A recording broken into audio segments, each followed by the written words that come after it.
All right, so this is part three of evolution of money. I want to bring up the concept of antifragility. What is antifragility? Antifragility is basically the exact opposite of fragility. We can see here we have fragility, something that is damaged by disorder, pretty obvious. Something that is resilient, something that's unaffected by disorder, but that doesn't necessarily benefit from it. It might be robust. Antifragile is the exact opposite of fragile. It's something that gains from stress, gains from disorder. And I believe Bitcoin fits with that framework. I believe Bitcoin is anti-fragile. This concept of anti-fragility was coined by Nassim Nicholas Taleb, a great author. I love his books. He has a very interesting way of thinking. Um, um, I like this quote by Nassim Taleb. Some things benefit from shocks. They thrive and grow when exposed to volatility, randomness, disorder, and stressors, and love adventure, risk, and uncertainty. So, he has a very non traditional way of thinking. It's kind of ironic. Nassim Taleb is actually an opponent of Bitcoin, he's a Bitcoin critic. I just believe he probably has not done his research, as I can actually apply his the concept of anti-fragility to Bitcoin, and it seems to fit pretty well. All right, so I want to show this diagram here. I got this from the internet. I believe it was from maybe Parker Lewis, an article that he wrote. Basically, we have here to the left a centralized monetary system, which is fragile. Why is it fragile? Because there is a central authority in charge. Central authority that's calling the shots. This is the central bank. This could be the Federal Reserve if we're talking about the U.S.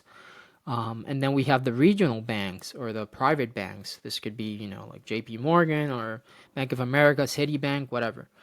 To the right, we have an anti-fragile, decentralized monetary system. This is what Bitcoin represents. There is no central entity that's in control. There's no central entity in power.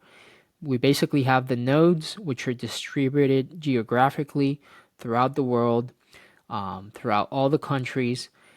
You can run a node using a regular laptop. Again, running a node is different from mining. We can go into more detail about that on a separate video. But basically, running a node is essentially verifying the entire history of the Bitcoin blockchain. We're basically keeping eyes on the blockchain. We're securing the blockchain by by um, by basically looking at it, making sure that there's no one cheating the system. And so you don't really need no specific node is indispensable. You could lose some nodes, you could gain some other nodes. Point is, there's no node that's in control, as opposed to the system, the centralized monetary system that we live in, the fiat financial system, which is basically a captured, centralized control system. As we know, I'm gonna explain how this is such a fragile system. I'm gonna give a pretty good example. So back in 2023, a couple years ago, around March, we had we had a few major banks fail. Those being First Republic, Silicon Valley Bank, just to name a few. So what happened? These banks were basically holding large amounts of money in U.S. Treasuries, right? And so U.S. Treasuries, the value of the bond of the U.S. Treasury is directly tied to the yield that you're getting. So it's actually indirectly proportional. So as yields go up, as rates go up, the price of the bond of the treasury goes down. So it goes down in price. So it's inversely proportional. So what happened was that central banks all around the world, particularly in the U.S., were raising rates in 2022 in order to combat inflation. And what happened is that as they were raising rates, those regional banks were starting to feel the strain as they were holding large amounts of treasuries, and those treasuries were going down in value. And so they basically had large amounts of unrealized losses that at some point they had to realize, because at the same time they had customers withdraw their deposits from those banks. And so as customers withdraw their deposits, because it didn't make sense for them to have their deposits in a bank yielding less than 1%, for example, they're like, I'm just going to go and invest my money in treasuries on my own. And so that created even more strain on the banks. And so we can see how something basically when the central bank basically does something, makes a change to the laws or to the rates, we basically see strain in the whole system. And we've seen this previously throughout history. We also saw this in the great financial crisis of 2007 to 2009. And so Bitcoin is completely different. It's decentralized. There's no one in charge, no one in control. The nodes are not, they're indispensable.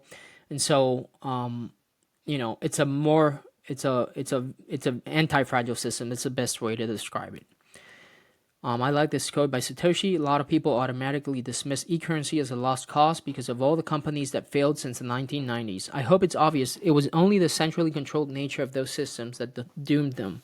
I think this is the first time we're trying a decentralized, non-trust-based system. Nassim Taleb talking about how governments and financial institutions are fragile because they're designed to avoid small, predictable risks, which inadvertently makes them highly vulnerable to large, unpredictable black swans, which is exactly what happened during the Great Financial Crisis. We have the too big to fail problem, where basically these large institutions, these bankers at large institutions understand that they basically have an incentive. We've created an incentive for these big corporations and big banks to take risks, as we've shown that we'll bail them out whenever that's necessary. And so since they know that if push comes to shove, these too big to fail corporations are about to go bust, they will be bailed out by the government. Because we're not willing to take on on that risk, and of course, because the system is extremely fragile. This also ties perfectly to how there's a lack of skin in the game amongst these financial players. These are the decision makers that are not personally exposed to the consequences of their decisions, and so they are obviously more likely to take excessive risks. A good example of this is during the Great Financial Crisis, all the bankers got their bonuses, $30, $40, $50 million bonuses, despite the fact that we had massive losses, billions and hundreds of billions of dollars in losses that were directly tied to their to the risk that they were taking. So fragile things are more vulnerable to volatility, causing risk in the system as a whole to spread like wildfire. Volatility in the system should not be suppressed, as it inherently makes the system more fragile, as we've talked about. And then we also talked about the banking crisis in 2023, where the prices of the bonds fell, leaving those banks exposed to unrealized losses on their balance sheets. And this basically led to consolidation, where larger banks had to take over the smaller ones. I put this picture here showing the mythical creature of the Hydra. Basically, Taleb likes to use the Hydra as a system of as a comparison or analogy of a anti-fragile system, where you cut off one of its heads and two heads grow out. So I like to use, I think Bitcoin is the perfect definition of anti-fragility. This is the Bitcoin hash rate. It's measured in exahashes. That's the unit of of the hash rate. You can see the date here. So in 2021, China banned Bitcoin mining. It also banned Bitcoin trading. I believe they've banned Bitcoin multiple times. This is the most recent ban. And so what happened? The Chinese miners had to relocate. So obviously the hash rate took a massive hit, and it dropped about 50% or more. But what happened after that? This is what happened after. Basically, those miners relocated to more friendly jurisdictions that allowed them to continue their mining of Bitcoin, and of course, the hash rate quickly recovered. And by 2022, 2023, we were back at all-time highs. This is where we are right now, and this is just the scale, showing the different units: kilohashes, mega hashes, giga hashes, tera hashes, peta hashes, exahashes. So this is a massive amount of energy that's going into the network to secure it, and it's the reason why the Bitcoin network is the most secure computer network in the world. I like this quote by Charlie Munger. Using volatility as a measure of risk is nuts. Risk to us is 1, the risk of permanent loss of capital, and 2, the risk of inadequate return. And we seldom think about risk in those terms, right? We think about risk as being tied to volatility. Instead of thinking about risk as inadequate return, which is practically every single investment that's not Bitcoin, as currently the rate of return should be higher than the rate of money growth, and the rate of money growth is about 9% per year, and the S&P will get you close to that, but practically nothing else will get you close to a 9% 9% return. And so in terms of risk, you could consider that all the investments are risky if they don't return more than the money supply growth. So showing this chart here, we can see stock A, stock B. So stock B, you can see it's clearly more volatile as it deviates more from the center, but its volatility, it's more towards the upside. And let's think about these as being like a 10-year time frame, some long-term time frame. So even though it deviates more from the center, the volatility is more towards the upside. So I would say this is a more volatile, less risky, right? Because we already defined risk as the probability of losing money. And you could say this is the Bitcoin chart. While this here looks more like the US dollar chart. It's less volatile, it deviates less from the center, but it's a one-way street. It's a one-way street down, decreasing in value over time. So that's, to me, the more risky one, this one right here, even though it's less volatile.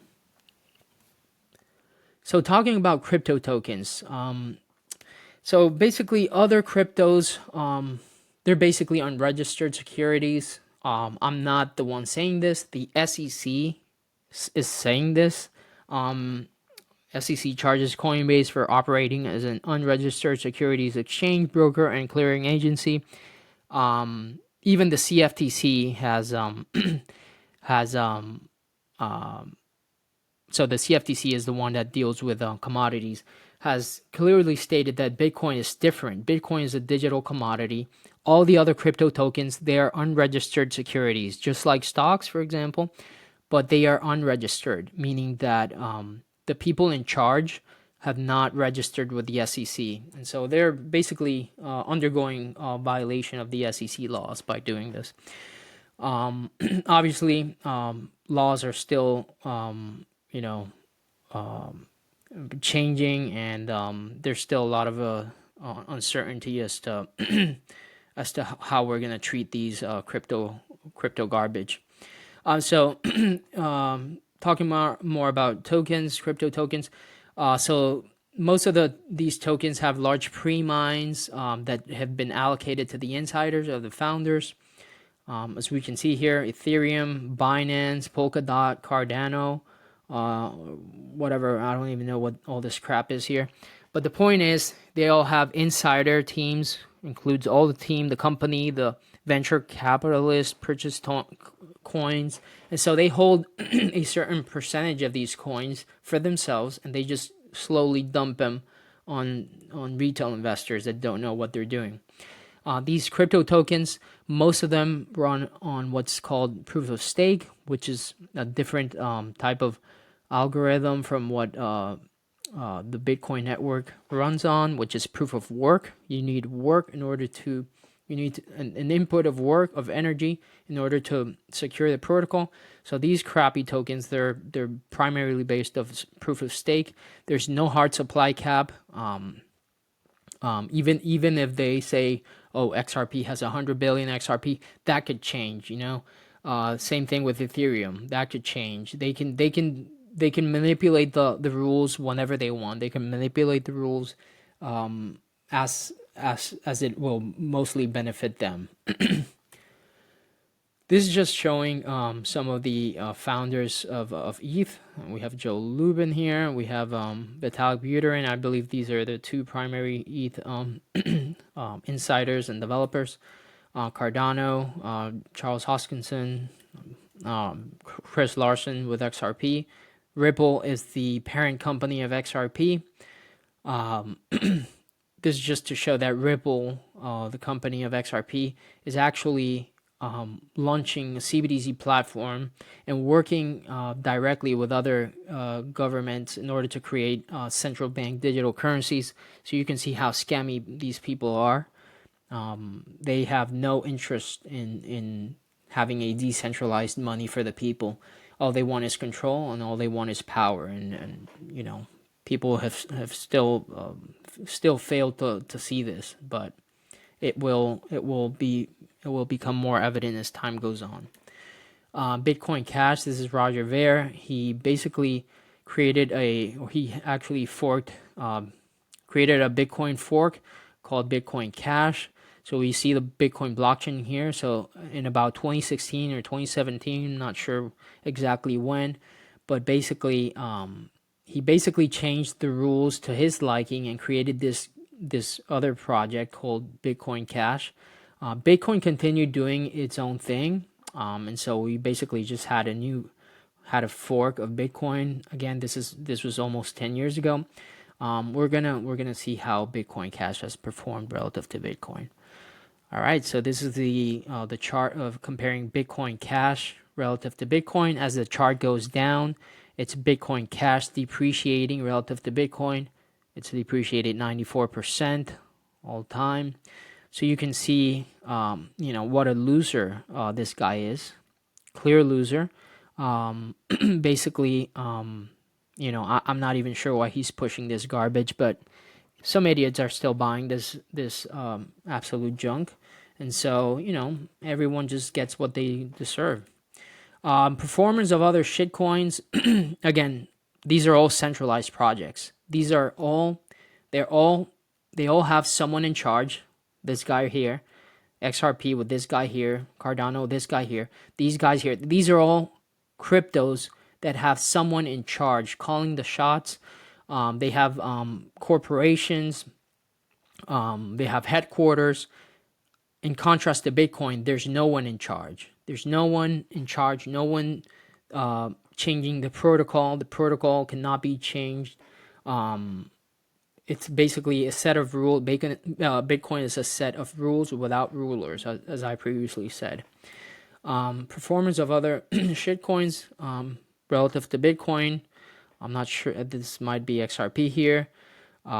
This might be ETH. Yeah, ETH, XRP. They're all obviously trending to zero into irrelevance relative to Bitcoin. Bitcoin use cases. So I took this from Matthew Cratter's video a week ago. Thought it was very interesting. Wanted to share with you guys. So Bitcoin helps to turn stranded energy into Bitcoin. Basically helps monetize stranded energy, something that cannot be done on cryptos that run on proof of stake. And so basically it incentivizes development of more renewable sources of energy. So which is something we want. We want more development of renewable resources. So that's for everyone who says that Bitcoin is just a waste of energy. Bitcoin allows for anyone in the world to store economic value by memorizing 12 or 24 words. It allows people who live in places with hyperinflating currencies to preserve their savings. I'll show a few charts showing this. It allows people working in the US to send remittances back home to their families without having to pay the high fees that Western unions and the like charge. It's an open, permissionless money that's available to anyone in the world with a smartphone. So this is just comparing a few charts here. Bitcoin in comparison to hyperinflating currencies. This, I believe, is the Turkish lira. So as it appreciates, Bitcoin is going up relative to the Turkish lira. I mean, it's just massive. I don't even know what to say. The chart speaks for itself.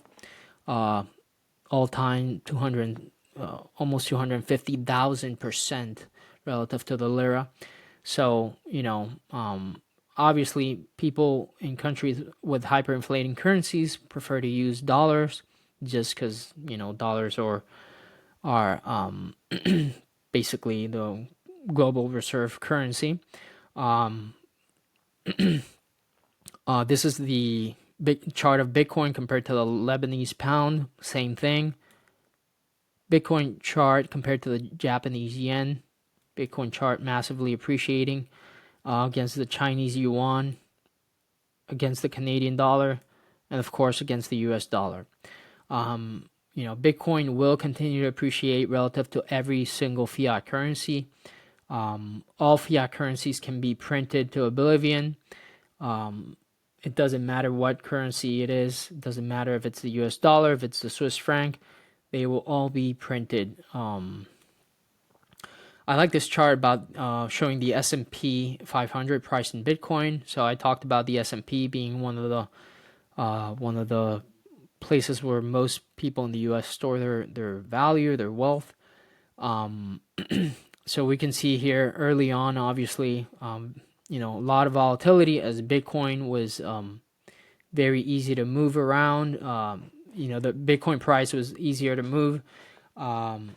But even over time, even over the past 5 years, the price of the S&P 500 price in Bitcoin has continued to drop as the Bitcoin price has continued to climb. I love this chart showing the total market cap of Bitcoin, which is currently at about 1.7, 1.8 trillion, close to $2 trillion, versus the total addressable market cap, or the total global assets in the world, which sits at about $900 trillion. We see gold here should be at about 20 trillion now. Art, money, equities, bonds, $300 trillion, real estate. And so Bitcoin is basically a drop in the bucket. Bitcoin will certainly take a certain percentage, I don't know what percentage, over what time frame, over a longer period of time, it will take more and more market of these markets. So right now, it's only just below $2 trillion. And as we know, Bitcoin has properties that make it even better than gold. And so that's a 10x from here just to get to gold. And of course, we will see how some of this wealth transfers from these archaic forms of capital into the best form of capital, which is Bitcoin. So in conclusion, I just want to let you know that you should keep an open mind to the idea of Bitcoin. I'm not trying to sell you anything. However, you should you should do your own research. You shouldn't trust me. Everything I've said here, is based off of my research that I've done over the past years. But you don't have to trust me. You can verify for yourself, just like with Bitcoin. You don't have to trust the network. You can verify. You can run your own node and verify that those transactions are actually taking place. You can verify. You can audit the system. So do your own research. Keep an open mind to the idea of Bitcoin, to the idea of any investment matter of any investment. However, also be very wary about what people are trying to sell you. I also want to mention that it's never too late to buy Bitcoin, as you should know that dollars are infinite while Bitcoin is finite.